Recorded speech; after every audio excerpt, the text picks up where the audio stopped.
네, 최경영의 정치본색 시작하겠습니다. 오늘 함께할 세 분 소개해드립니다. 노영희 변호사, 서용주 맥 정치사회연구소장, 김민아 시사평론가 나와 있습니다. 안녕하세요. 네, 안녕하세요. 예, 어제 오후에 인요한 국민의힘 국회의원의 휴대전화 메시지가 이 카메라에 이렇게 딱 찍혔네요. 2개 선택됨. 삭제하려고 하던 차에. 이게 삭제하려고 했던 거죠? 네, 두 개 선택됨이라는 게. 보통 우리가 뭐 선택해가지고 삭제 말고는 다른 행위를 하나? 본인도 근데 언론 보도 보니까 네. 인정을 했습니다. 난 삭제를 하려고 한 것이다.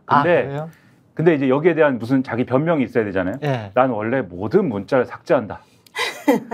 내 휴대폰 보여줄까? 나 모든 문자 삭제 없어. 이렇게 주장을 했습니다. 그러면 문자를 통해 나눈 모든 대화는 머릿속에 입력이 되어 있나요? 이분은 인조인간 컴퓨터인 것 같습니다.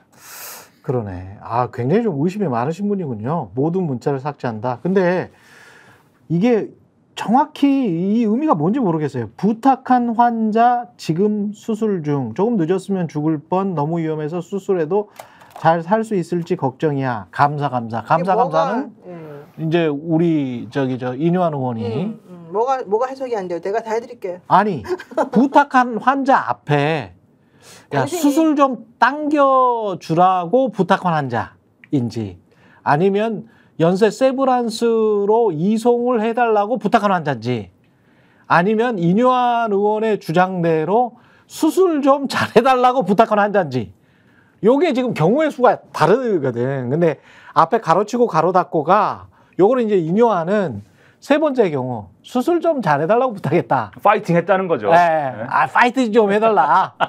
느슨하게 수술하지 말고 짱짱하게 좀 수술해달라. 이렇게 특별히 부탁했다. 집도의한테. 집도의가 마침 동기였다.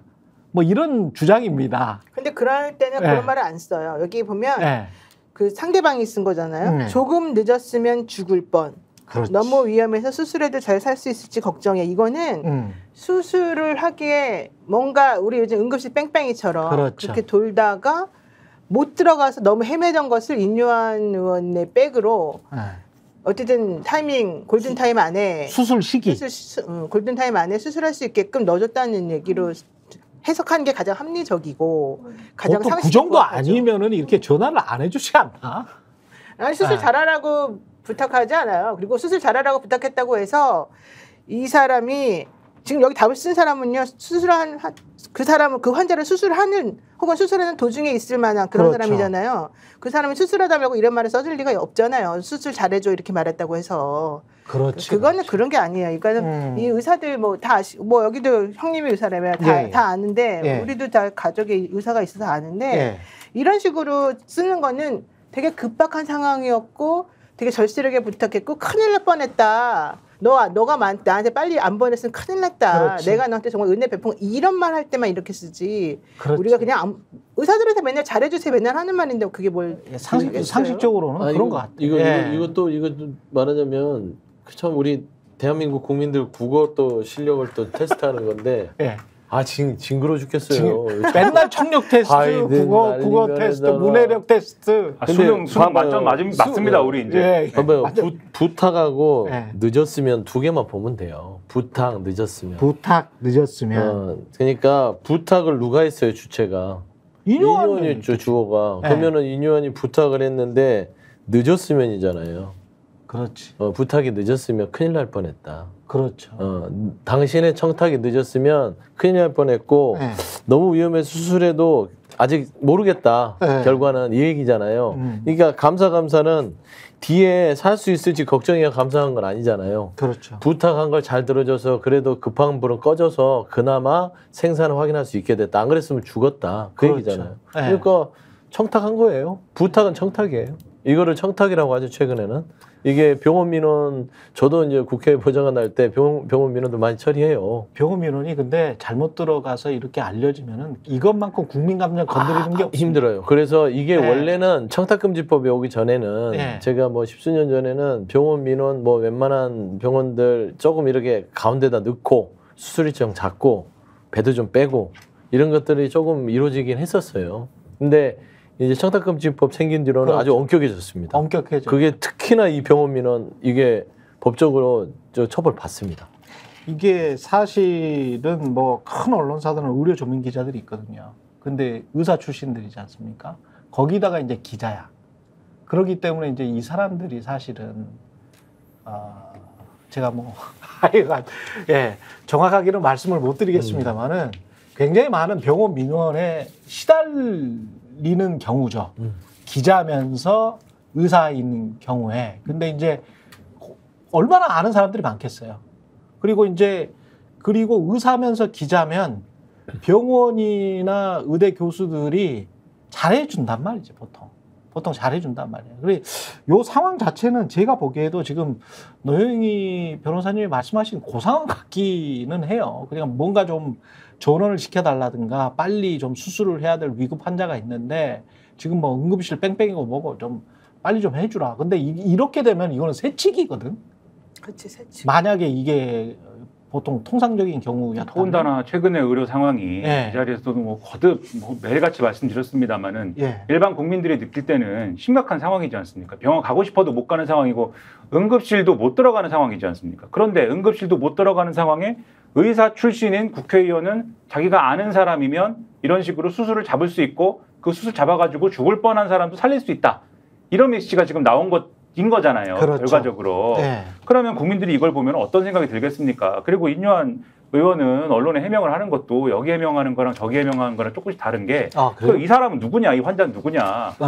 어떤 언론에는 이 사람은 내가 아는 목사인데 지금 말씀하신 것처럼 뭐 그냥 이렇게 해달라기에 뭐 해준 것이다. 이게 수술을 잘해달라고. 잘해달라는 뭐 네. 그런 얘기를 전해달라기에 전해준 것 뿐이다. 이렇게 예. 얘기했는데 또 어떤 언론에는 지인도 아니고 사실 아는 사람도 아니다. 에이. 아는 사람도 아닌데 그냥 연락이 와서 그냥 그 얘기를 전해준 것 뿐이다. 또 이렇게 얘기를 해요. 그러면은 대단한 파워다. 저도 연락하면 해줍니까? 저 11월에 안과 가야 되는데 그거 지인도 아니고 아무것도 아닌데. 그러니까 그런 식으로 네. 해명을 하는 걸 볼 때도 정확한 해명도 아니고 정황을 봐도 죽을 뻔한 위기에 놓인 환자가 인요한 의원한테 전화를 해서 하는 말이 그냥 수술 잘 되게 빌어주세요. 뭐 그런 말 했겠습니까? 죽을 위기에 놓였다고 스스로 생각하는 환자였을 텐데 저 여러 정황을 보면은 이것은 국민이 분노할 수밖에 없는 그런 상황임이 사실은 분명히 보인다는 거죠. 보통 만약에 야당 정치인이거나 뭐 국회의원이었으면 이건 난리 났을 것 같은데 이건 바로 그냥 수사 들어가는 거 아니에요? 청탁금지 병원 압수수색 됐죠 지금. 네. 그 차트에 이렇게 써졌을 거예요. 네. 그 위에 대부분 그 민원인의 이름을 쓰거든요. 의사들이요.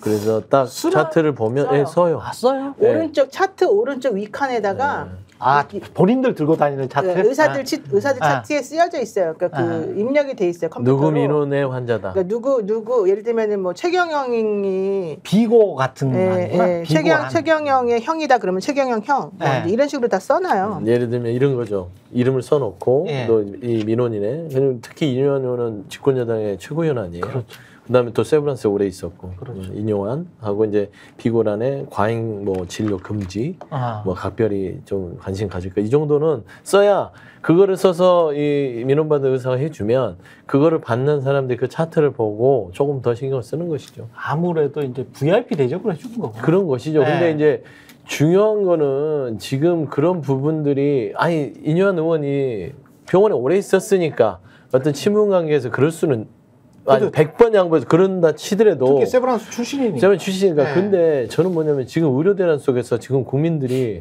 사경을 헤매고 있지 않습니까? 아니 그런 상황에서 지금 불난집에 부채질한 게 아니라 그냥 기름을 갖다 부었어요. 네. 그러니까 이 빼먹고 돈 없고 힘없는 국민들은 응급실 뺑뺑이 돌다가 이게 정말 쓰러져가고 죽어가고 있는데 지금 저기 앉아서 문자로 그러니까요. 이 의료대란을 헤쳐나가는데 대통령은 오죽하겠습니까? 대통령 문자 한 통이면 다 되겠죠. 그러니까 대통령 인식이 왜 의료대란에 대해서 크게 경각심 못 갖냐면 이러니까. 본인들은 다 되니까. 프리패스니까. 예. 그러니까 뭐가 문제 없잖아요. 지금 케이스들은 일반 국민들의 케이스들은 너무 많아가지고 이게 지금 다 아실 거예요. 그래서 70대 이상이 지금 오히려 대통령 지지율이 빠지고 있다 그런 이야기가 나오고 있을 정도로 왜냐면 그분들이 응급실에 갈 경우가 아무래도 더 많을 테니까.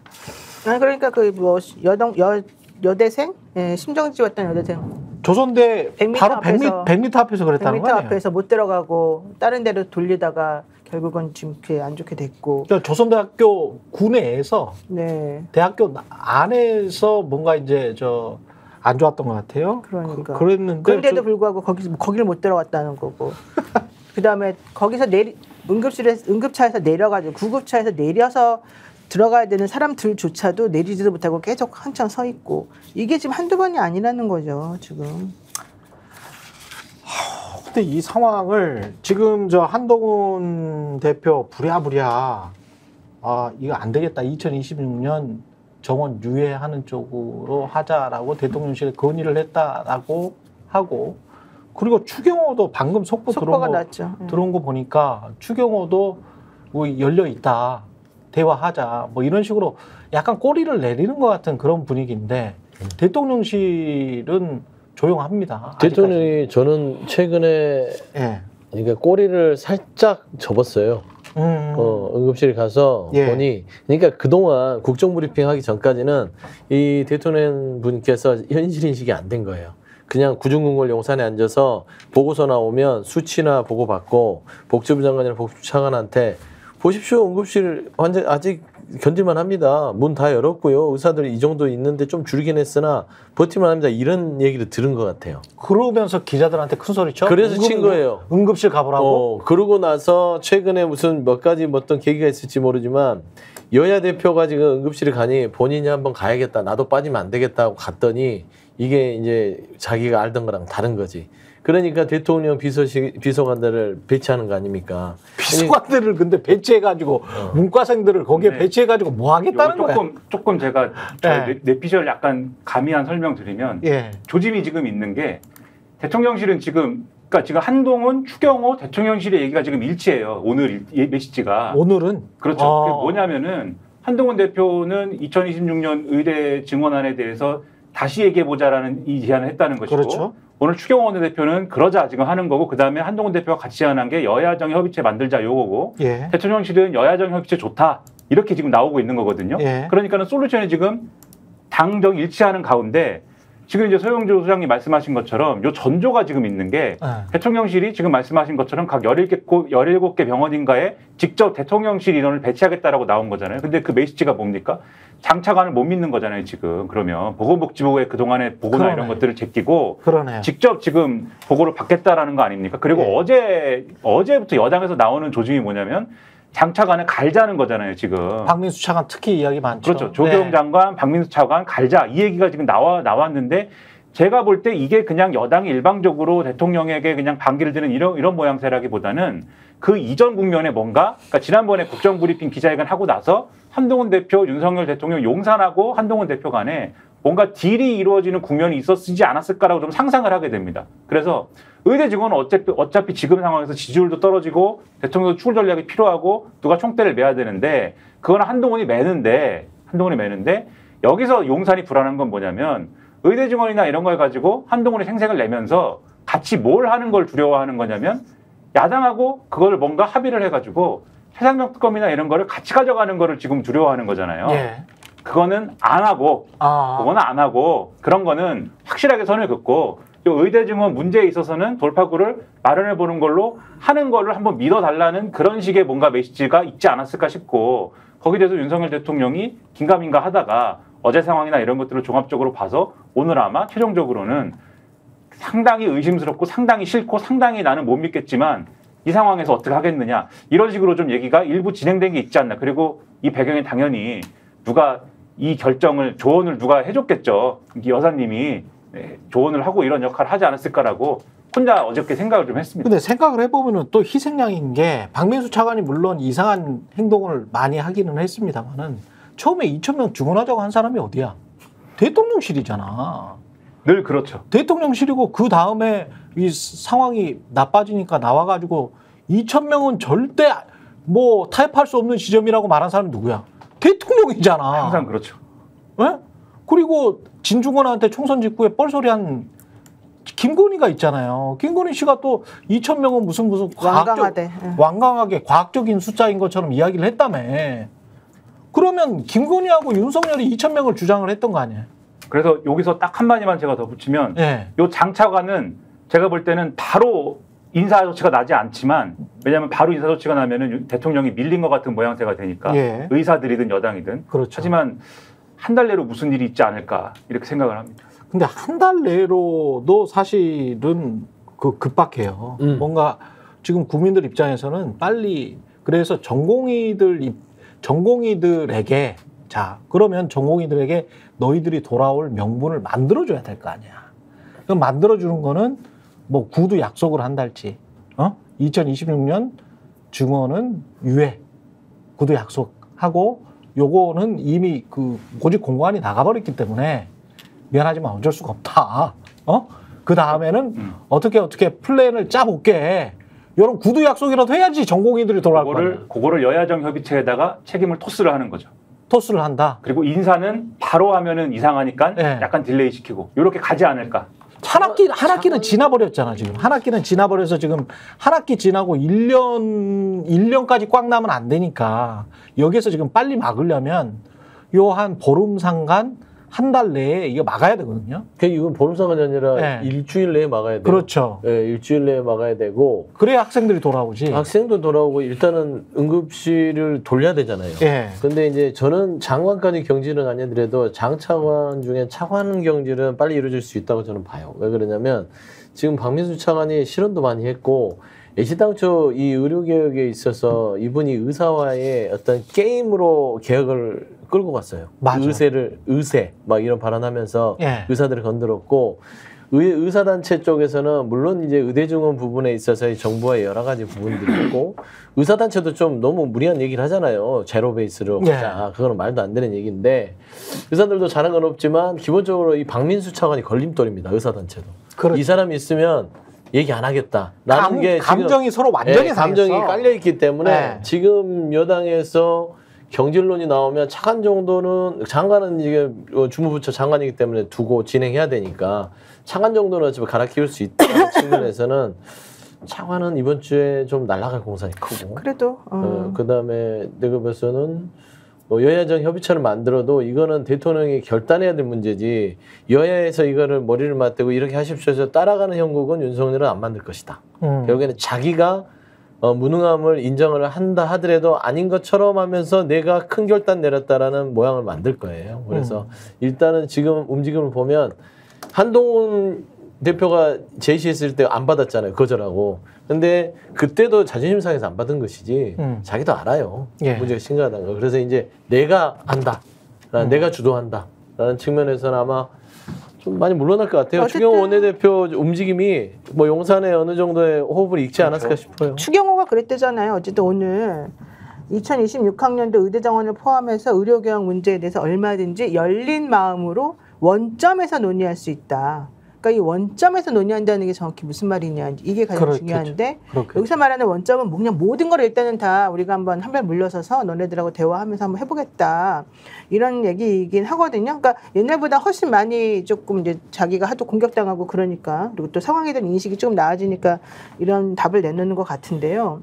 이제 이렇게 되면은 일단은 물러선 건 맞아요. 그러니까 그 한동훈 대표가 먼저 나서서 자기 앞에서 잘난 척하고 돌아다니게 꼴보기 싫어가지고 용산에서 솔직히 말하면 너 말도 안 되는 소리 하지 마 이랬지만 실질적으로 그거라도 닿지 않으면은 완전히 자기네가 이제 내려가게 생겼으니 거지, 게다가 인이화 문제까지 터졌으니 이제 이건 해결할 수 있는 방법은 우리가 그냥 먼저 선제적으로 아예 더 공격적으로 그래 처음부터 다시 얘기할 수 있으니까 이제 와 이렇게 되면 공이 절로 넘어가는 거니까 그렇게 한번 시도를 해서 국면 전환을 꾀하는 거다 이렇게 좀 보이네요. 근데 추경호 원내대표도 이제 추석 되면은 지역구 내려가야 돼요. 추석에 큰일 나요. 사람들한테 얼마나 요구 얻어먹겠어요.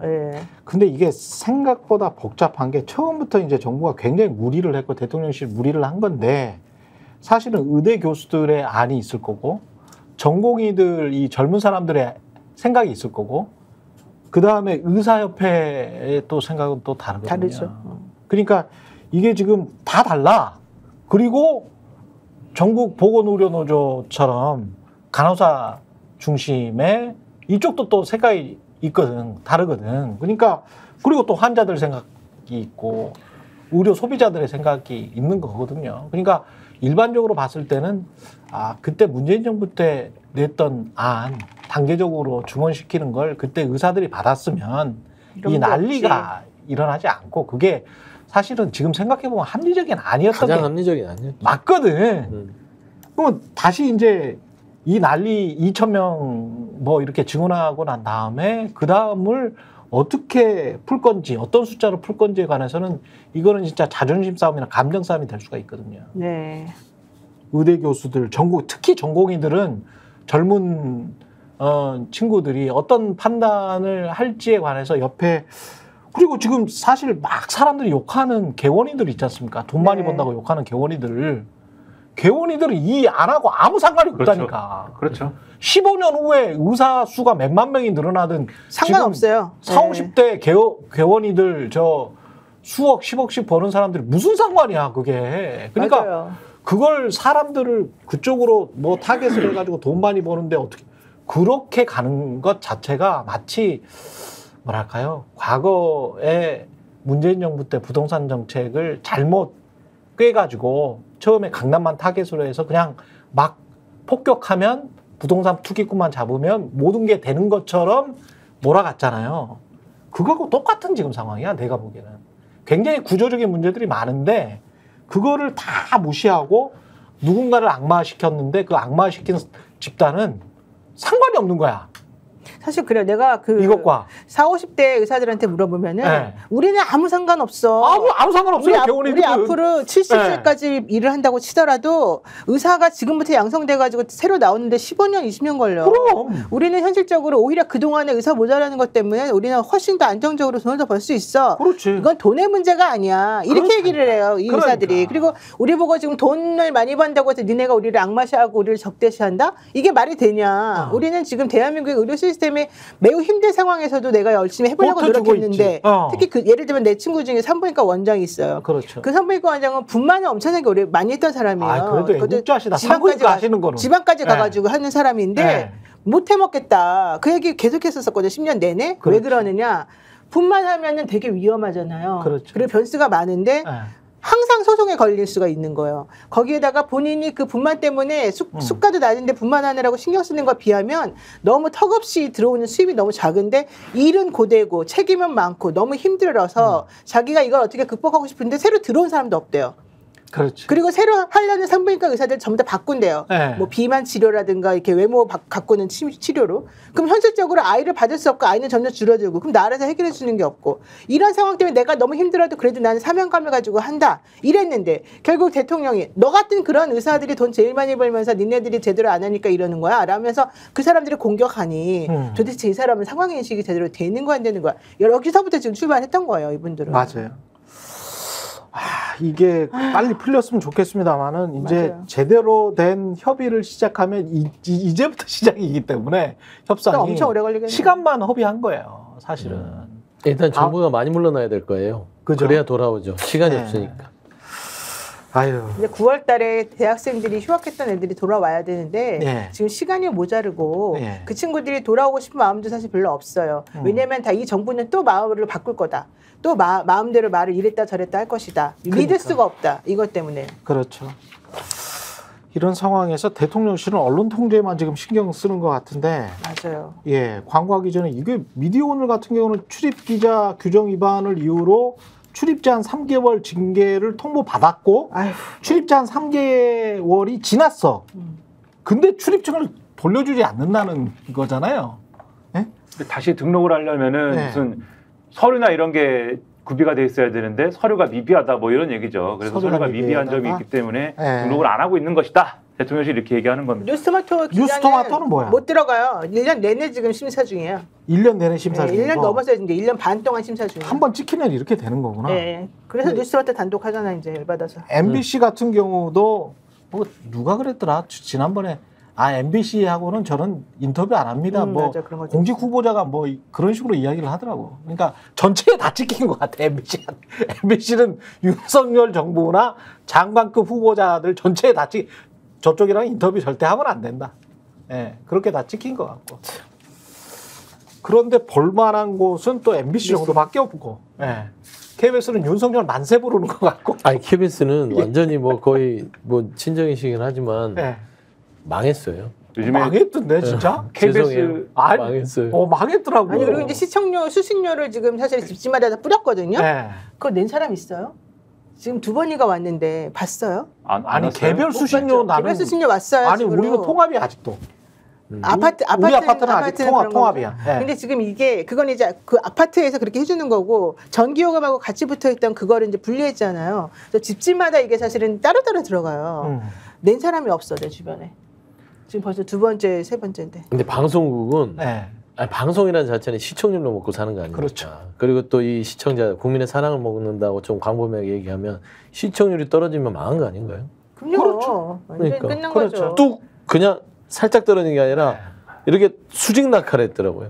아니 당연히 그 내용을 딱 보면은 누구라도 볼마음이 안 생기잖아. 뭐 뻔할 뻔짜리도 용비어 점검만 하고 앉았는데. KBS의 요즘 보도를 보면 네. 지금 말씀하신 이제 윤석열 정부에 대한 우호적인 보도도 있지만 크게 2가지입니다. 윤석열 정부의 우호적인 보도. 네. 그러니까 우호적이지 않은 것 같은 무슨 스탠스를 취할 노력도 없어요. 그냥 우호적인 보도. 그 다음에 단독 보도가 있는데. 아 단독 보도가 있어요? 엊그제 단독, 이거 뭐 어떤 단독 보도지? 네. 내용이 뭔지 아십니까? 북한에서 소녀들을 남한 무슨 매체를 시청했다는 이유로 수갑까지 채워가지고 가뒀습니다. 뭐 이런 거 있잖아요. 북한 뉴스. 근데 북한 뉴스를 단독 따라가지고 하는 거는 저는 또 오랜만에 보는데 그런 거는. 그러니까 북한 뉴스를 합니다, 주로. 북한이 뭘 했다. 예. 아주 악독한 일을 했다. 미사일을 쐈다. 뭘 개발했다더라. 그런데 확인이 안 된다. 뭐 이런 거 있잖아요. 예. 그래서 2개. 윤석열이거나 윤석열 정부의 치적이거나 북한의 악독한 행위거나. 그래서 2개를 보도하는 뉴스다, 지금 KBS는. 북한을 감시하는 거죠. 북한을 감시해. 빨리 네. 광고해 주세요. 네. 광고 30초 후에 돌아오겠습니다. 아니 왜 아직도 3년간 같은 통신사 인터넷 계속 쓰고 계세요? 인터넷 가입 시 48만 원 교신 변경 시 추가 혜택이 주어집니다. 인터넷 비교원 통해 인터넷 가입하고 지인에게 홍보해주세요. 지금 몽고에 인터넷 비교원 검색 후 3초 만에 감동해보 비교해보세요. 인터넷 비교원. 네, 인터넷 가입 혜택 비교하느라 시간 낭비하고 계시는 분들께 3년마다 가입만 해도 현금 사은품을 주는 인터넷 비교원을 소개하겠습니다. 인터넷과 휴대폰 그리고 가전제품 렌탈을 비교원을 통해서 가입하면 최대 48만 원, 알뜰폰 또는 휴대폰을 통신사만 변경해도 최대 30만 원, 정수기 렌탈 시 최대 30만 원, 총 최대 108만 원의 현금 혜택을 받으실 수 있습니다. 현금 사은품 혜택을 원치 않을 경우 삼성 55인치 TV로 선택이 가능하고요. 인터넷 신규 가입 후 소개한 친구가 가입할 경우에는 신세계 상품권 4만 원을 무제한으로 소개한 친구가 많으면 많을수록 무제한으로 드리는 이벤트가 진행 중입니다. 그리고 가입할 때 스픽스 유튜브 보고 왔다 이렇게 말씀해 주시면 고함량 비타민 B가 들어있는 웰세이브의 비타민 B 제품을 드리는 이벤트도 따로 진행하고 있습니다. 지금 바로 1670-2571로 연락 주시거나 네이버에서 인터넷 비교원을 검색해 주시기 바랍니다. 김건희 총선 개입 의혹은 어제 우리가 이야기를 좀 했는데 대통령실에서 사실무근이다. 국민의힘도 사실무근이다. 허위 보도다. 강하게 징계를 하겠다. 네. 근데 제가 특이하다고 생각한 거는 네. 언론 중재위를 가겠다는 거 아닙니까? 그렇죠. 놀랍습니다. 그동안 언론 중재위가 아니었지 않습니까? 그렇죠. 바로 법정으로 가자고 달려들었던 거잖아요. 네. 근데 법정으로 가지 않고 언론 중재위로 가겠다. 네. 그거는 언론중재위에서 좀 시간을 끌어보겠다 그거 아닌가? 그런 측면도 있겠지만 네. 제가 볼 때는 법정으로 갔을 경우에는 이거는 사실관계를 확인을 해야 될 거거든요. 그렇지. 사실관계를 확인을 해야 되는 절차가 있는데 그렇지. 물론 저 같은 이제 범인이 생각할 때는 일반적인 사람이 생각할 때는 뭐 사실관계를 확인하더라도 이 정권이 다 뭐 경찰이건 검찰이건 다 이렇게 휘어잡고 있는데 사실관계 확인하는 것도 얼마든지 뭉갤 수 있는 거 아니야? 이렇게 생각을 하는데 그것이 부담스러웠을까 싶은 대목인 게 언론중재위로 가면 언론중재위에서는 그 사실 확인을 세세하게 수사권을 갖고 한다기보다는 양측의 의견을 듣고 양측의 의견을 가지고 일종의 조율을 하는 과정을 거치는 거잖아요. 그렇죠. 그래서 이 매체에서 야 니들이 이쪽에 이런 반론이 있는데 반론을 실어줄 거니 물어보고 아니 우리는 뭐 실어줍니다. 실어주지 않습니다. 이런 의사표명을 하고 실어주면은 넘어가는 것이고 반론을 실어주지 않겠다라고 할 때 그 언론중재위원들이 모여가지고 우리가 볼 때는 이게 사실이 이러저러할 것이야. 그러면 정정 보도를 해라고 결정을 하는 거거든요. 그렇죠. 요게 이제 법적 효력을 가지는 것인데 요 과정에서 수사를 하거나 그런 건 없는 거거든요. 그렇죠. 그러니까 언론중재위로 가는 거 아닌가 이런 의심을 잠깐 가져봤습니다. 그럴 수 있어요. 왜냐하면 서로 안 받아주다가 정정 보도하고 또 반론 보도하고 그 구별을 못 하시는 시청자나 독자분들이 굉장히 많기 때문에 정정 보도는 팩트가 틀렸다는 거예요.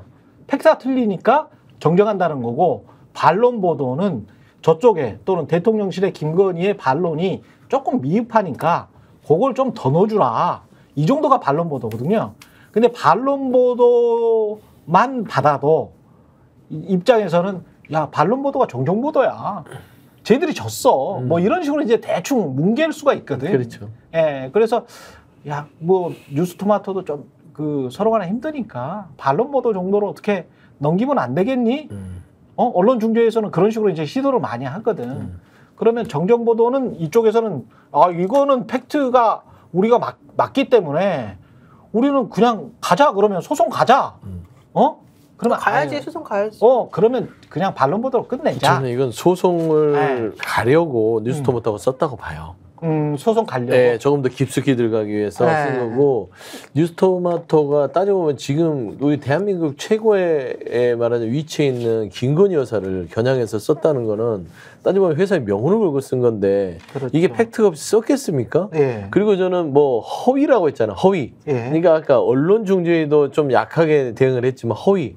통상적으로 이거는요. 가짜 뉴스, 괴담 이렇게 표현하는 게 맞습니다. 그렇지. 안 그래요? 예. 이게 전혀 사실과 다르다면 이건 명백한 가짜 뉴스고 괴담이고 반국가 세력이 이 정권을 흔들기 위해서 지금 하는 것이다라고 간혹 나와야 되는데 다 알아요. 저도 취재인 바로도 알고 국민의힘 전 의원도 그러는데 터질 게 터졌다 하잖아요. 터질 게 터졌다. 그리고 제가 아는 사람도 제가 아는 사람도 김건희 여사한테 텔레그램이나 카톡 안 받아본 의원들은 별로 주류에 속하지 않는다고 합니다.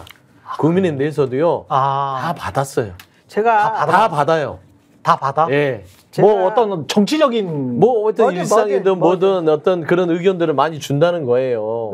가을 하늘이 청명하네요. 뭐 그런 것까지는 제가 내용 모르겠지만 거기까지는 제가 확인했어요. 예. 나도 받아봤어요. 나도 받아봤어요. 그러니까 결국에는 김건희 여사가 SNS나 텔레그램을 안 했다고 부인할 수 없는 이유는 많은 사람에게 했으니까. 제가 어제 취재를 했어요. 제가 뉴스토마토에 그래? 있었었잖아요. 참 그렇지. 네, 뉴스토마토에서 뉴스인사이다 지금 3년 넘게 하다가 이제 나왔는데 그래서 뉴스토마토 기자들이 처음에 천공 그 보도 그 추가 취재했다가 다 고소당했거든요. 그렇지. 그랬는데 제대로 사실은 수사도 안 하고 그게 흐지부지 넘겨지면서 얘네들을 그냥 대통령실에 출입 못하는 정도로 사실상 막아놓고 있었거든요. 근데 그것 때문에 현실적으로는 매우 힘들어했어요. 이 뉴스토마토가 압력을 되게 많이 세게 받아서 광고도 많이 줄어들었고 이제 유지하기가 어려울 정도가 돼버리고 있는 중이었는데 이 친구들이 그래서 절치부심했을 거 아닙니까? 이거 도대체가 우리 너무 억울하다. 그러면 대통령실에 출입해서 취재도 못하게 해, 아무것도 못하게 해. 이러면서 걔네들이 처음에는 1년 반인가를 이 친구들이 새로 들어간 사람 대통령실에 출입 못하게 펜딩 상태를 놔두다가 이번에 아예 그냥 퇴출시켜버렸거든요. 그러니까 이 퇴출시키는 타이밍하고 이 보도 나온 거하고 좀 타이밍이 맞아요. 그래서 뉴스토마토에서 이거를 준비를 엄청나게 세게 했고 전쟁하고 있는 거나 마찬가지고 이 내부 안에 기자들이 이제 여러 있잖아요. 걔네들 거기도 100 몇십 명인데 그중에서 이제 이쪽 분야에 다루는 기자들이 한 10명 정도 되는데 파트별로 지금 나눠가지고 각계전도 조금 하면서 또 위에서는 이제 모아가지고 이걸 하고 있어요. 그래서 이게 되게 중요한 게 실질적으로 내부적으로도 정보가 새나가면 안 되니까 A라고 하는 AB 기자가 하는 이 안하고 CD 기자가 하는 이 안하고를 서로 공유를 덜 해. 그러니까 아예 모르지는 않고 알긴 아는데 공유를 조금밖에 안 해. 그래가지고 혹시 나중에 문제 생기면 여기서 딱 잘라버리려고. 이 위에 국장은 또 다른 그림을 그리고서 또 지금 하고 있어. 그 국장이 바뀐 다음부터 지금 공격적으로 뭐가 들어오는 거거든요. 그래서 이걸 지금 하고 있고요. 그리고 이번에 그 뉴스마트에서 나와 있는 A 의원, B 의원, C, D만 나오잖아요. 그 A, B 의원이 지금 이준석 천하람이다 이런 얘기까지 나왔어요. AB 의원이. 근데 현실적으로 본인들은 본인들은 아무 말도 안 하고 아무 말도 안 하고 있어요. 그러니까 네. 부인한 사람들은 김영선과 이제 그 일당들이 그렇죠. 나는 그런 사실 없다 이렇게 부인하는 것뿐이고 네. 실제 익명 인터뷰했던 사람들 그 의원들은 현실적으로 나 이거 다 아는 내용인데 내가 내 이름은 나가지 마 하면서 말해줬던 것들인데 그게 제가 알기로는 그냥 말할 리가 없잖아요. 그리고 이거는 세 발의 피다 이렇게 나오거든요. 지금 그래서 그거 있고요. 그리고 또 하나는 당직자들. 김영선 의원의 전 참모 이 사람이 있고 그다음에 국민의힘 당직자가 있고 이 사람들이 또 알고 있는 게 되게 많아요. 네, 그래서 이게 후속 지금 기사 터뜨리려고 지금 준비하고 있는 게 있어서 좀 전에 우리 서영주 소장 말한 것처럼 이게 그냥 이 뉴스마트에서는 약간 사활을 걸었기 때문에 이게 그냥 대강해서 넘어갈 수 있는 게 아니고 이제 텔레그램 메시지 캡처가 좀 있으면 나올 거거든요.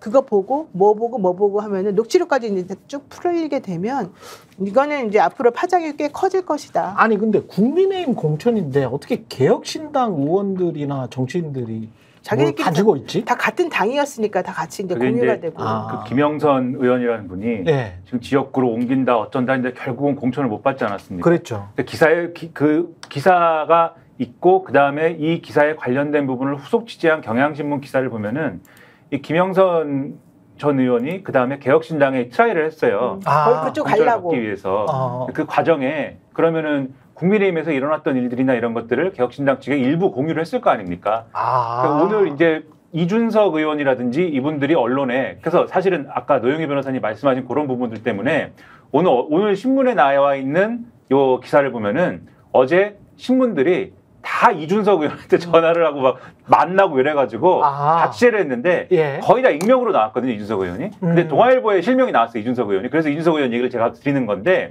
이준석 의원이 그 얘기를 해요. 나도 이 텔레그램 전체를 본 건 아니고 김건희 여사가 이렇게 권유하는 일부 부분만 봤는데 그 부분을 본 거는 나도 확인을 했다. 요 얘기를 해요. 그러니까 그 전후 사정을 알려준 거예요, 김영선 의원 측이. 근데 지금 김영선 전 의원은 나는 김건희 여사로부터 그런 메시지를 받은 적이 없다. 이렇게 지금 이제 요 이준석 의원 말을 이제 사실로 보면은 오리발을 내밀고 있는 것이고. 그런 거네. 그런데 아까 노영희 변호사 말씀하신 것처럼 당시에 김영선 전 의원하고 같이 일을 했던 그 뉴스토마토 기사에 보면은 보좌관 M이라고 표현되어 있는 사람하고 국민의힘 당직자 출신 D라고 표현되어 있는 이런 사람들은 요 전체 얘기를 갖고 있거나 알고 있거나 하다는 거죠. M은 역술인이에요. 그러니까 명태균이라고 어제 장 부장님이 얘기한. 좀 전에 김민아 평론가가 말한 그 사람은 C예요, C. 그 사람은 C고 당직자는 D예요. 다 달라요. A, B, C, D, M까지 지금 5명이 나와 있는 것이고 여기에서 이제 이준석이나 C가 이니셜입니까? 네, C는 이니셜이고요. 그 사람이 이제 김영선 전 의원 쪽에 참모였다. 그 관여했던 사람이다. 이랬던 사람이다. 이렇게 나오고요. 이제 더 중요한 건 그러면은 김건희 여사가 김영선이 예뻐서 김영선을 공천 주려고 그랬냐? 아니에요. 김영선을 김해를 보낸 거는 김영선이 지금 지역구가 여기 창원 의창에 있는데 뭐 하려고 글로 보내요.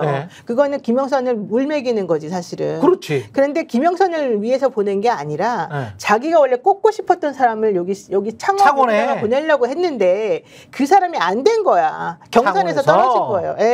그래가지고 실질적으로 그러니까 김영선한테는 그러니까 자기랑 친한 A가 있잖아요. 그럼 A 보고 너 어디 나갈래? 나 창원 출신이에요. 나 창원에서 초중고 나왔어요. 여기 갈래요? 이랬어요. 그러니까 이 사람이 그래? 그러면 창원이면 지금 현재 김영선이 있는데 이 사람 5선인데 이제 이렇게 됐을 거 아니에요? 그렇죠. 그러면 그래 좋아 내가 해줄게. 얘는 딴 데 보내고 대신에 얘한테 내가 뭐 좀 맞춤 공약으로 뭐 해서 대통령 지지한다고 해주고 대신 널 여기 꽂아줄게. 네가 여기에서 경선에서 살아남아서 당선이 돼. 이렇게 된 거죠. 근데 이 사람이 떨어진 거죠. 경선에서 그 행정관이 떨어진 거죠. 그래서 현실적으로 그 새로 된 사람은 전 경남 경찰청장이 된 거죠. 그러니까 이게 지금 하나만 그랬겠냐. 왜냐하면 김건희 여사한테 얘기를 하면은 실질적으로 이게 된다는 걸 다 아는데 하나만 그랬겠냐. 또 하나는 그 당시 무슨 일이 있었느냐 하면은 한동훈 대표가 자기 공천 자기 맘대로 한다는 소리가 있었어.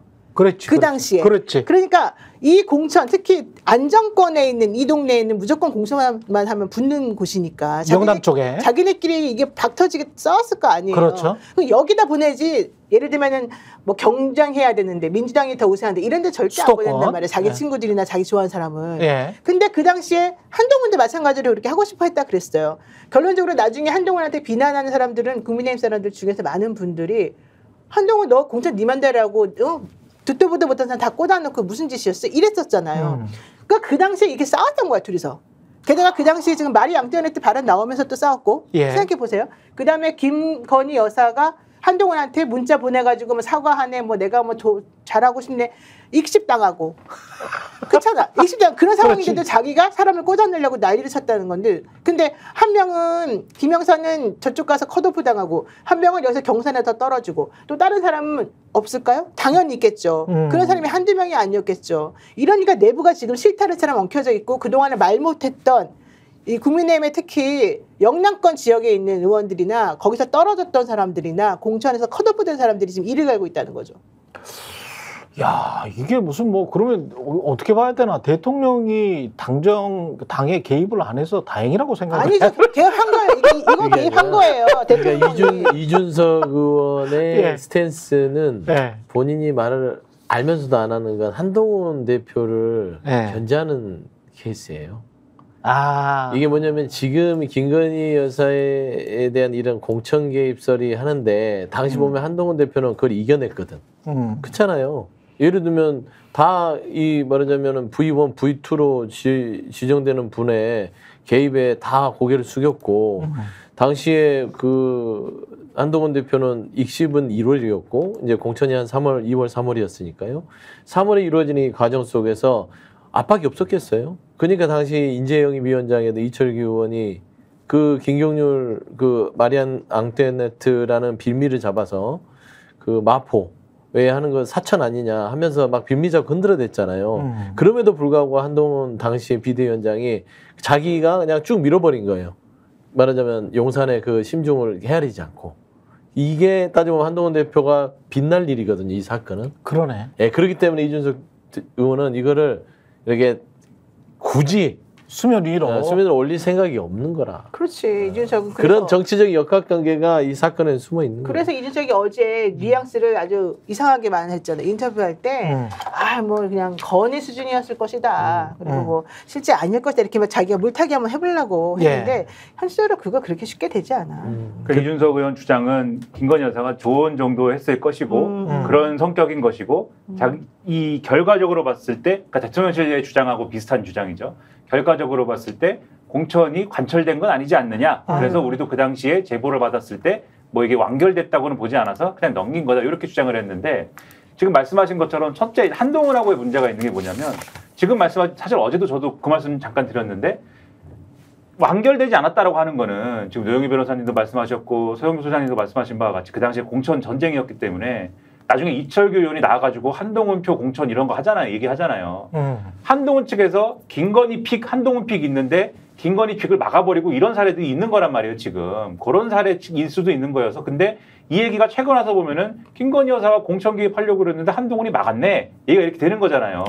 근데 요거에 대한 이제 어떤 뭐 견제다 이렇게 말씀하신 거에 연장선에서 보면은 그러면 이준석 대표 시절에 지방선거는 어땠는지 우리는 물어보고 싶은 생각이 있어요. 그렇지. 그때도 이준석 대표가 막았나? 나는 이제 이런 의문도 들고 해서 사실 얘기 거기까지 가면 이준석 의원은 불행해질 수도 있거든요. 이 정치적 입장상. 그러니까 사실은 이걸 굳이 키워야 되나? 이런 생각도 있을 겁니다. 아마 이준석 의원은 제가 판단하기로는. 그래서 다루기가 곤란한 측면이 있을 텐데 그러나 그건 이준석 의원의 입장인 거고 그 중요한 건 입장은 아니잖아요. 이준석 의원이 지금 어제 발언을 통해서 확인해 준 건 뭐냐면 어쨌든 메시지를 보냈다는 걸 본 거 아닙니까 이준석 의원. 그렇죠. 그리고 오늘 신문에 대해서도 다 나는 봤다라고 증언을 하고 있잖아요. 그러면 이거는 김건희 여사가 그런 메시지를 보낸 것만으로도 사실 그냥 김영선 전 의원하고 무슨 예를 들면은 좋은 어떤 그 관계가 과거부터 있어서 그렇죠. 어떤 뭐 동창입니까 서로 뭐 그것도 아니잖아요. 그렇죠. 어떤 좋은 관계가 있어서 당신은 뭐 어디 지역구가 비었으니까 가보세요. 이런 얘기를 무슨 맥락에서 왜 합니까? 이것만으로도 의심해 볼 만한 당무 개입이나 이런 것들을 의심해 볼 만한 특히 영부인이 그렇죠. 의심해 볼 만한 어떤 단서를 확인해 준 거여서 이거는 예를 들면 민주당이 얘기하는 것처럼 그것이 특검이 됐든 뭐가 됐든 이거는 확인해 봐야 될 것들이 상당한 거고 의심해 볼 만한 것이 상당한 것이다. 이렇게 봐야 되는 거죠. 근데 국정농단 맞고요. 공직선거법 85조인가 86조를 보게 되면 공무원이 이제 정치적으로 중립해야 되고 여기에 끼어들면 안 된다는 얘기가 나와요. 그렇죠. 근데 지금 김건희 여사의 문제가 뭐냐면 이 나와 있는 보도에 따르면은 김해로 가라. 김해 어떠냐? 이렇게 물어보면서 당신이 거길 가게 되면 그 동네에 맞춤형 공약을 만들어주겠다. 대통령과. 그 얘기를 해요. 그러면 김건희는 그런 걸 할 수 있는 능력이 없고 지위가 없는 사람이잖아요. 아무것도 결국 하겠다는 사람, 해줄 수 있는 사람은 남편인 윤석열 그렇죠. 대통령이란 말이야. 네. 그러니까 대통령이 자신의 권한을 이용해서 남용해서 실질적으로 그 동네 지역경제 발전을 위해서 이 사람이 국회의원 될 수 있도록 맞춤형 공약을 만들어주는데 일조한다는 얘기가 돼요. 이거는 공직선거법 위반이죠. 명확하게. 그러니까 그래서 그게 바로 이제 문제가 된다는 거. 이게 그냥 단순하게 언론중재위원회에서 뭐 반론 보도하고 이렇게 해서 끝날 문제가 전혀 아니고요. 이거 되게 심각한 문제고. 그래서 박근혜 전 대통령이 지난번에 2년 선고받은 게 있어요. 공선법 위반으로. 그때 왜 그랬냐면 본인이 여론조사한데 뭐 거기 끼어들어가지고 시켰다 이것도 있지만 친박 리스트를 전달해 줬어요. 그때 친박하고 비박하고 막 싸웠잖아요. 예. 결국에는 여론조사 해보니까 이렇게 친박계들이 더 우세하게 나오는데 이 사람들 공천 줘야 되는 거 아니면서 리스트를 전달해 준 거예요. 예. 그게 바로 공천에 개입한 거잖아요. 직접적으로. 그러네. 그렇게 해서 그때 판사님이 이거 전부 다 유죄다 해가지고 나온 거거든요. 따져보면 이거하고 똑같은 거. 이건 더 직접적이잖아요. 더 직접적이죠. 잘 보세요. 덧붙이면 이 지역에 어울리는 공약, 맞춤형 공약 만들어준다 했잖아요. 그때 대통령이 뭐하고 다녔는지 기억해 보세요. 전국 돌면서 그렇죠, 민생 공약 남발했죠. 예. 이런 게 일맥상통하는 겁니다. 그러니까 그래서 수사가 필요한 거예요. 예. 그러니까 이게 없는 얘기가 아니라 하나하나 포즈를 맞춰보면 이렇게 김건희 여사라는 사람이 대통령의 배우자로서 여러 가지의 당내 공천에 개입을 하고 본인의 배우자인 대통령을 통해서 맞춤형 공약을 해주겠다는 그런 언질들이 있었다면 그렇네. 그냥 허언이나 조언이 아니라 대통령의 액션이 있었잖아요. 그때 천조난발하고 다녔지 않습니까? 그랬죠. 뭐 놔주겠다, 다리 놔주겠다, 그랬죠. 철도 놔주겠다. 예. 저는 이거를 한번 포즈를 맞춰보면 이게 아예 그냥 어떤 신빙성이 없는 부분이 아니기 때문에 이거는 즉시 수사를 통해서 밝혀야 된다. 예. 이런 이야기를 쭉 듣다 보면 한동훈이 유리하네 이런 생각을 하게 되네요. 이게 지금 저는 그래도 구권력인 윤석열 씨가 훨씬 더 유리한 입장에서 한동훈을 요리할 수 있는 것 아닌가 이런 생각을 했는데 이 상황을 보니까 2년 정도 되는 기간 동안에 국정의 책임의 당사자는 윤석열이거든. 근데 윤석열에서 수많은 누수가 실정이 있었다면 그리고 한동훈이 이제 여당 대표로서 이런저런 이야기를 듣고 이런저런 자료를 수집해 간다면 개인적으로 이제 한동훈을 쳐서 한동훈을 이제 제거하지 않을까 그런 이야기를 많이 했었잖아요. 한동훈이 대표가 되기 전에는. 아, 근데 그 단계를 이미 지났구나. 잘 생각해 보세요. 한동훈이 네. 뭐라고 했었는지 사석에서 내가 대통령을 가장 잘한다. 그러네. 가장 잘한다. 예. 가장 잘하기 때문에 이렇게 하는 거예요. 한동훈 그렇죠. 입장에서는. 네. 왜냐?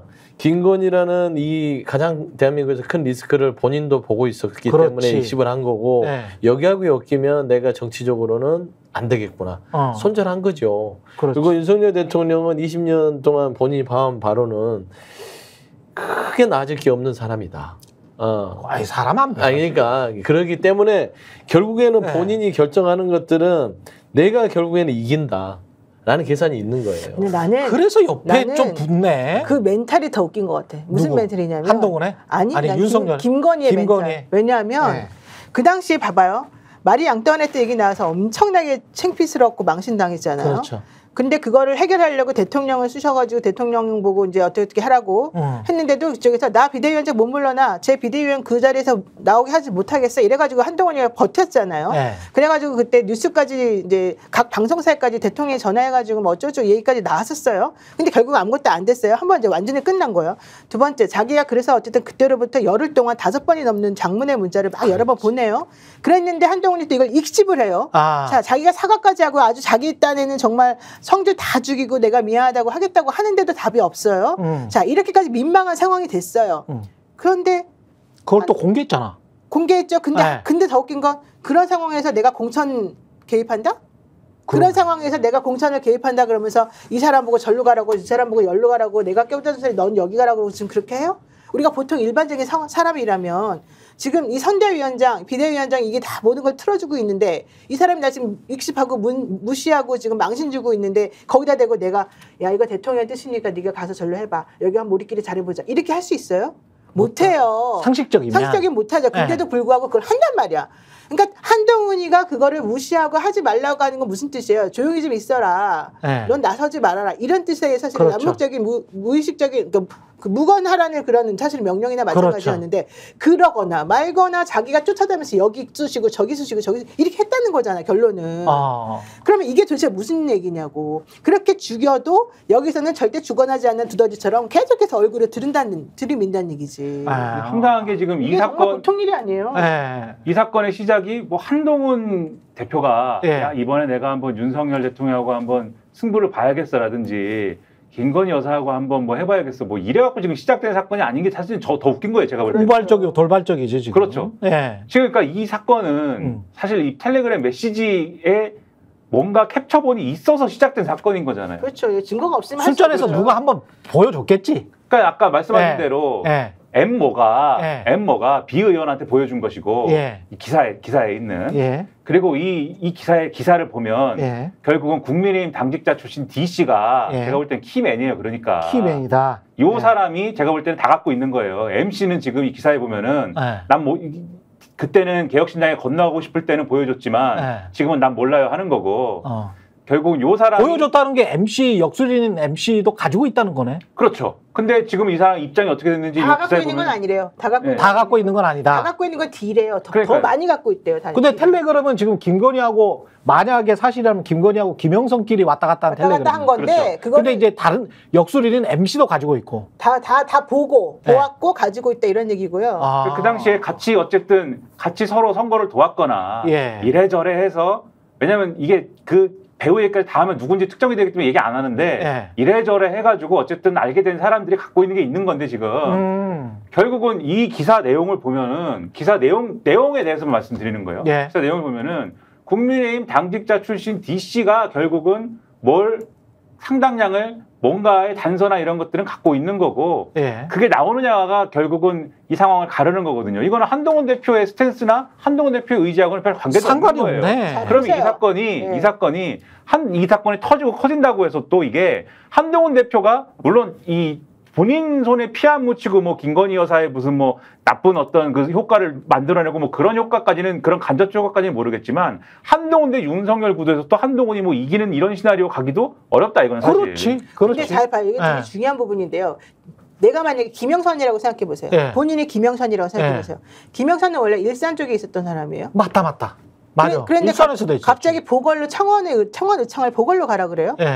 그래도 거기는 이제 일산에서는 사실 잘 안 될 것 같은 느낌이 있었는데 창원 의창으로 보내준 거잖아 말하자면 보궐이든 뭐든 간에 고맙지. 거기는 무조건 되는 데니까 갔어요. 그래가지고 자기 이제 나 당선이 됐어. 수돗물까지 먹었잖아. 현역 의원이야. 너무 고마워가지고 수돗물도 아니야. 그건 바닷물. 수돗물. 그 들어온 똥물을 먹었단 말이야. 그러면서도 그냥 자기는 충성했어. 근데 갑자기 대통령 부인이 전화해가지고 당신 저 이번에는 김해로 가야 되겠는데 이래. 자 그러면 내가 계산을 두들겨 보겠죠. 내가 여기 남는 게 낫냐 김해 가는 게 낫냐. 근데 김해는 사실 민주당 사람들이 다 됐거든요. 물론 거기도 되게 센 사람도 있었고 조혜진도 있었고 뭐 누구도 있었고 결론적으로 거기는 다 그냥 이 사람 저런 다 보냈어. 그러면 이거는 나 밀리는 거네. 그 생각을 할 수밖에 없죠. 당연하지. 그러면 본인이 5선이나 된 사람이 나 밀리는 거네 그러면서 가만히 그냥 얌전히 가요? 열받지. 아니지. 어떻게 해야 돼요? 다른 당직자나 다른 국내 사람들하고 의논을 하겠지. 자기랑 친한 사람들한테 보여주겠지. 야 김건희가 이렇게 들어왔다. 증거를 확보해 놓겠지.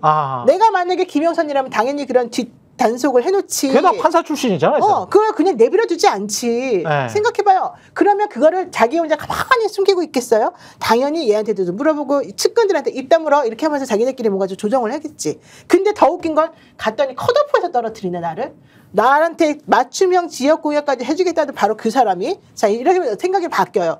얘가 나를 물먹이려고 그랬나? 얘가 나를 거짓말해가지고 이렇게 하려고 그랬나? 얘는 왜 나 대신에 쟤를 저 좋은 자리에다 꽂아주려고 그랬냐? 이러면서 생각이 아주 복잡하겠죠. 계산이. 너는 지역구와 모욕감을 준 거네. 그렇지. 그러니까 그 나를 아니 경선도 안 시키고 컷오프해서 떨어뜨린다는 말이 안 돼. 5선 의원은. 그렇지. 그런 상황이라면 여러분이 내가 김영선이라면 어떻게 할까를 생각해 보세요. 아, 굉장히 수치스럽겠네. 이거 되게 중요한 부분이에요. 그렇기 때문에 이게 지금 돌고 도는 거예요. 그런데 거기다가 역술인 같은 사람이 껴있잖아요. 그 역술인은 뭐라 그래요? 네가 이번에 안 된 거는 뭐 때문이고 다음엔 어떻고 48자고 지금 누구의 운이 다 망해가고 있고 누구의 운은 새로 살아나가고 있고 이런 거 맨날 해줄 거 아니야. 그런 것도 있는데 그런 것도 있는데 이 M의 사실은 동기도 아마 있을 거예요. 왜냐하면 동기. 결국은 보여준 건 M이거든요. 그 개혁신당으로 넘어가는 논의할 때 텔레그램 메시지 보여준 건 M이에요 결국. M이 비 의원, 현역 의원한테 보여줬다. M이 비 의원한테 보여주면서 이 모든 얘기가 시작이 된 거잖아요. 예, 그렇죠. 보여준 동기가 있을 거예요. 김영선 전 의원이 직접 보여준 게 아니잖아요. 이 M의 동기도 있다 사실은. 네, 그래서 이게 단순히 그냥 한동훈 대표가 지금 뭐 싸우려고 싸움을 건 게 아니라 이런 국민의힘이 그 당시에 총선 때 벌어졌던 이 여러 가지 뭐 말도 안 되는 그 당시에 국민의힘 공천 논란 이런 거 많이 여기서도 말씀드렸잖아요. 그 후폭풍들이 계속 이어지고 있는 것이기 때문에 저는 이런 얘기가 계속 흘러나오다 보면은 오히려 뭐 반대 사례도 나올 수 있고 아주 볼만한 지경이 일어날 수 있는 거다. 요거 한 가지만 짧게 이야기할게요. 전 수방사령관이었던 문재인 정부 때 수방사령관이었습니다. AB역 육군 중장인 김도균 전 수도방위 사령관이 이런 이야기를 CBS 노컷뉴스와의 통화에서 했네요. 과거 하나회 사조직 관련자들이 경호실장도 하고 수방사령관, 보안사령관, 전두환 때죠. 특전사령관도 했으니까 그게 가능했을지 몰라도 내가 재직할 때는 경호처장이 수방사령관, 보안사령관, 특전사령관 불러가지고 같이 한 자리에서 밥 먹고 술 먹고 이거는 내가 봤을 때는 상식적이지 않다. 문재인 정부 때는 한 번도 이런 일이 없었다. 요거는 이렇게 들어보니까 수방사령관, 전직 수방사령관한테 들어보니까 맞네. 경호처장이 뭐라고? 그렇죠. 방첩사령관을 부르고 방첩사령관하고 특전사령관을 수방사령관하고 이게 경호처장 공관으로 불러. 김병주 의원이 얘기하는 게 제가 이게 뭐라고? 어제 김병주 의원한테 좀 들어봤더니 그래도 김병주 의원이 그래도 군의 장군 출신 아닙니까? 대장 출신 아니에요? 그렇죠. 근데 이 지금 부르는 과정 속에서 부르는 과정도 지금 이 수도권에 있는 방첩, 수방, 그다음 특전이를 불렀잖아요. 이게 주요 말하자면 방어할 수 있는 사람들이에요. 수도권을. 옛날에 전두환이가 했던 거야. 그렇죠. 그러니까 이게 계엄의 오해를 줄 수 있다는 것인데 중요한 거는 그 얘기를 하시더라고요. 경호처장이라는 사람이 과연 이 사람들을 부를 때는 국방부 장관의 어떤 허가도 받아야 되지만 양해를 구해야 되는 거예요. 지휘체계가 있기 때문에 특히. 그다음에 이 사령관들도 바로 그 윗사람들한테 또 보고를 다 해야 된다는 거예요. 근데 맞네. 그런 것도 없이 여기에 갔다는 것은 굉장히 군의 지휘 계통을 무시한 거고 부적절한 뭔가가 있지 않고서는 안 된다. 그리고 개인적인 만남도 아닌 경호 작전이라고 얘기를 했으면 특히나 보고가 됐어야 되는데 또 보고가 되고 경호 작전이라면 그냥 사령관들만 가는 게 아니라 옆에 작전 참모를 데려가서 작전 계획에 대한 부분들을 같이 하는 게 군의 그동안의 그게 매뉴얼이랍니다. 근데 김병주 의원이 장군 출신에서 봤을 때는 이거 뭐지? 이게 사적 모임인데 경호 작전이라 그러면 오해할 만하잖아요. 그렇지. 그냥 차라리 그냥 뭐 자기들 아는 동문끼리 밥을 먹었다면 모르지만 그 자체도 이수 지역을 이탈하거나 경호처장 만날 때는 보고가 이루어져야 된다는 거예요. 그런데 그 보고 시스템을 다 무너뜨렸기 때문에 이런 의심을 사는 것이다. 이상한 짓을 많이 했네요. 이상민 행안부 장관도 여인영 방첩사령관하고 이것도 다 충안고 출신들이잖아요. 이상민도 그렇고 여인영도 그렇고 그다음에 충안고 후배 장교들을 데리고 식사회동을 가졌다? 그러니까 왜 하필이면 뭐 하자는 짓이지? 이런 식으로 하면은 군내 사조직이냐 이제 이렇게 되죠 얘기가. 과거에 하나회나 이런 것이 문제가 됐지 않습니까? 비슷한 거를 오히려 위에서 찍어가지고 만드는 거냐 오히려 현재 권력이 살아있는 권력이 이런 의식을 받을 수가 있고 그리고 제가 뭐 군대를 가본 사람은 아니지만 공익군묘원을 해가지고 민원의 최전선에서 저는 이제 치열하게 민원도 중요하잖아요. 민원 중요해요. 아무튼 뭐 근데 저 같은 사람도 상식적으로 의미를 가질 만한 게 이런 정확한 어떤 보고 체계도 보고 체계인데 자리를 비우고 어떤 자리에 갈 때 사령관이 주요 이제 직책의 사령관들이 어떤 자리에 모인다라고 할 때는 김건희 여사 지난번에 이제 이 조사받을 때 가령 왜 검찰청에서 조사 안 받느냐라고 할 때 위험할 수 있다. 핸드폰이 폭탄이 될 수 있다. 뭐 이런 주장도 변호인 측에서 한 바 있잖아요. 그 한 자리에 모여 있다가 핸드폰이 폭탄에 잡고 폭발하면 어떡합니까 그러면? 그러니까 그런 일도 방지하기 위해서 그런 일이 벌어졌을 때 어떻게 할 거냐를 대비하기 위해서라도 보거나 이런 것들이 이루어져야 되고 뭐 이런 건 사실적으로 생각할 수가 있는 거잖아요. 그러니까 이렇게 경호처장이 왕창 이 장군들 다 모아가지고 이런 자리를 이렇게 만들었다는 것 자체가 안보에 위협이 될 수도 있는 거 아닙니까? 그런 것들이 이렇게 자랑스럽게 지금 모아놓은 게 아무 문제가 없다고 설명하는 것 자체가 안보에 무능하다는 걸 드러내는 것이다. 그리고 또 하나 있어요. 부승찬 의원이 그 행안부의 그 장관 이상민 장관 군부대 방문 현황했던 거 요청을 했잖아요. 거기에 사람들 이름이 쭉 이제 나오는데 방첩사 방문 기록 빼고 제출된 거 하나가 있고 그러네. 또 하나는 손님이라고 적어서 기재해서 사람들이 들어가는 거를 제대로 누구 손님인지를 안 나오게 만든 게 있었던 거예요. 그러니까 우리 지난번에 천공이 그때 막 마음대로 거기에 들어가서 이 관제를 바꾸네 마네 할 때도 천공이 이름이 있었냐 없었냐 막 이러면서 되게 논란이 많았었잖아요. 그 일이 이번에도 또 이렇게 벌어지고 있었다는 거예요. 야, 근데 하필이면 수방사, 특전사, 방첩사 되게 특이한 사람들, 이 사람들만 80년에 계엄 쿠데타 할 때 그러니까 주요 작전 세력이 얘네들 아니었어요. 행안부 장관도요. 저기 계엄령 시에는 주무부처 장관입니다. 그러니까 행안부 장관도 계엄을 건의할 수 있더만요. 그러니까 김민석 수석 최고가 그러잖아요. 나 이거 계엄 관련해 가지고 너네들하고 토론할 수 있다. 그러니까 김재원이 나도 좋다. 지금 서로가 지금 좋다 그러고 아니 근데 김재원은 무슨 권한이 없으니까. 김재원 빼고 좀 적당한 사람으로. 적당한 사람으로. 어쨌든 저는 매우 그 의미가 있다. 이게 그냥 나온 말이 아니구나. 예, 여기까지 노영희 변호사, 서용주 맥정치사회연구소장, 김민아 시사평론가와 함께했습니다. 저는 다음 주 월요일에 다시 찾아오겠습니다. 고맙습니다. 고맙습니다. 저희가 얘기할 때 오셔가지고 라이브로 관전하시기 바랍니다. 반드시 주변 사람들 데리고 오시기 바랍니다. 구독, 좋아요, 알림 설정 해주시기 바랍니다. 좀 살려주십시오, 저 좀.